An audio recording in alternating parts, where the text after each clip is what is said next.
Une grosse annonce peut-être la semaine prochaine. Peut-être que nous allons connaître l'identité du créateur de Bitcoin.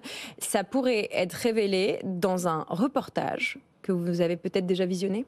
Pas encore, ça sort mercredi à 2h du matin. C'est fait par HBO. Alors ce qu'il faut savoir, c'est que HBO, c'est quand même suivi par 100 millions de personnes. Donc clairement, ce sera bon pour la démocratisation du Bitcoin, pour une petite mise en contexte. Bitcoin a été créé par une ou plusieurs personnes en 2009. On ne sait toujours pas qui c'est.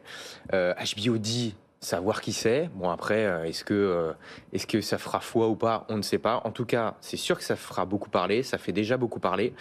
Et voilà, il faut attendre mercredi prochain 11h pour savoir un petit peu, mercredi prochain 2h du matin heure française, pour savoir un petit peu ce que nous réserve ce documentaire. Qu'est-ce que ça pourrait avoir comme conséquence de connaître l'identité du créateur de Bitcoin? Alors clairement, ce qui différencie le Bitcoin des autres cryptos, c'est que le Bitcoin est même considéré comme une matière première aux États-Unis parce que tout simplement c'est complètement décentralisé.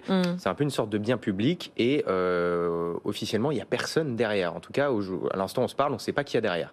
Alors que toutes les autres cryptos, ça s'apparente plutôt à des sociétés cotées en bourse.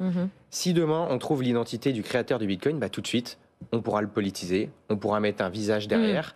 Donc ça pourrait moins être considéré comme un bien public et une matière première. Autre chose aussi à savoir, la personne qui a créé le Bitcoin a sur sa clé privée 1,1 million de Bitcoin. C'est la personne la plus riche en Bitcoin?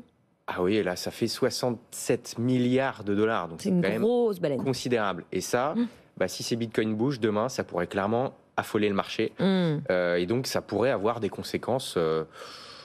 Voilà, ça secouera le marché si jamais on apprend l'identité de cette personne. Un gros coup peut-être à venir grâce à la chaîne de contenu HBO. Et puis ce Bitcoin qui pourrait du coup perdre un peu sa position satellite, j'ai envie de dire. Vous parlez de décentralisation, mais tout d'un coup, effectivement, on pourrait le rattacher de plein de manières à la société et à l'économie.